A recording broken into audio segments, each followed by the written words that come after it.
नमस्कार। आज हम बात करने वाले हैं प्रकृति की सबसे सबसे जरूरी रेसिपी के बारे में। नहीं, ये कोई बोरिंग साइंस क्लास नहीं होने वाली। ये तो एक कहानी है इस बारे में कि कैसे पौधे हम सब के लिए, पूरी दुनिया के लिए खाना बनाते हैं। तो सबसे पहले एक सवाल, कभी सोचा है कि एक पौधा जो बेचारा एक ही जगह पर खड़ा रहता है, हिल भी नहीं सकता, वो आखिर अपना खाना खुद कैसे बनाता है ना एक कमाल की पहेली। और इसका जवाब प्रकृति ने बड़े ही शानदार तरीके से दिया है। और वो जवाब है प्रकाश संश्लेषण यानी फोटोसिंथेसिस।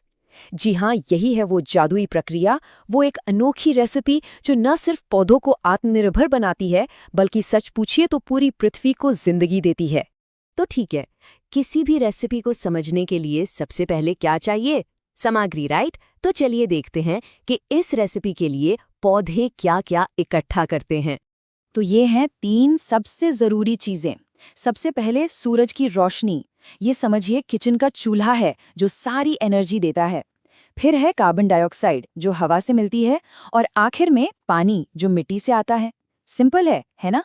लेकिन सवाल ये है कि कार्बन डाइऑक्साइड पौधे के अंदर जाती कैसे है?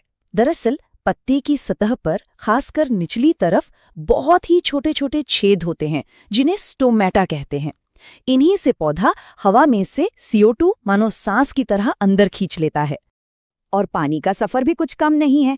जड़ें उसे मिट्टी से सोखती हैं और फिर तने के रास्ते ऊपर सीधा पत्तियों तक पहुंचाती हैं। तो लीजिए, रेसिपी के लिए हाइड्रोजन भी पहुंच गया। तो सारी सामग्री तो जमा हो गई, पर ये खाना पकाने का असली काम होता कहाँ है? चलिए अब पौधे की रसोई के अंदर चलकर देखते हैं।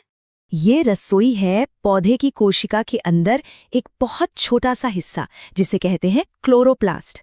सच में इसे पेड़ पौधों की दुनिया का किचन कह सकते हैं। सारा का सारा एक्शन यहीं होता है। और इस किचन में अपना पूरा स्टाफ और सामान भी है। क्लोरोफिल, वो हरा रंग जो हम देखते हैं, वो है हमारा मास्टर शेफ जो सूरज की एनर्जी को पकड़ता है। इस शेफ के दिल में बैठा है मैग्नीशियम, एक बहुत जरूरी तत्व। और थाइलेकॉइड्स, ये है वो सिक्की जैसे बर्तन जिनमें खाना पकाने का असली काम होता है। और इस बात पर गौर करना जरूरी है कि ये जो थाइलेकॉइड है, यही प्रकाश संश्लेषण की असली स्ट्रक्चरल यूनिट है। मतलब सारा खेल इसी के अंदर होता है। चलिए, किचन सेट हो गया, शेफ रेडी है, सामान भी आ गया।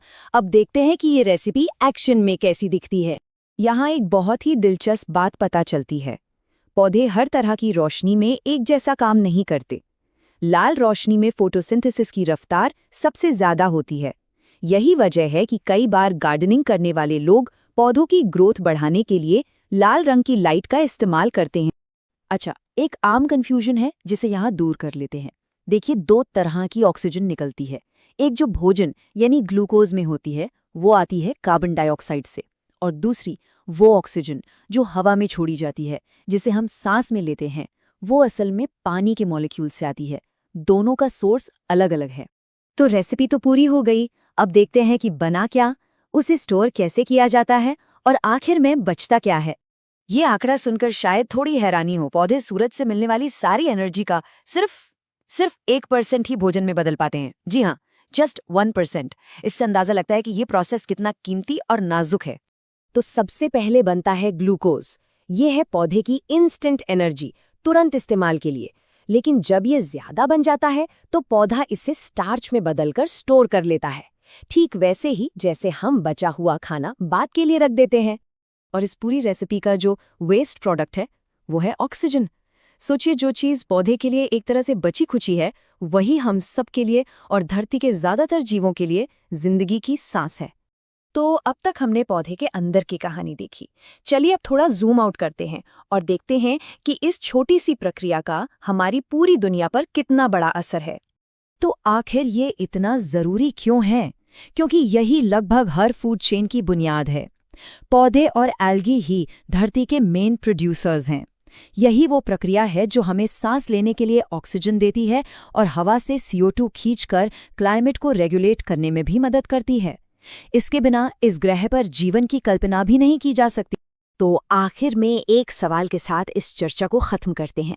अगर पौधे इस ग्रह के शेफ हैं, तो हम सब बाकी लोग क्या हुए? मतलब इस बड़ी सी दावत में हमारी जगह कहाँ है, इस पर सोचिएगा जरूर।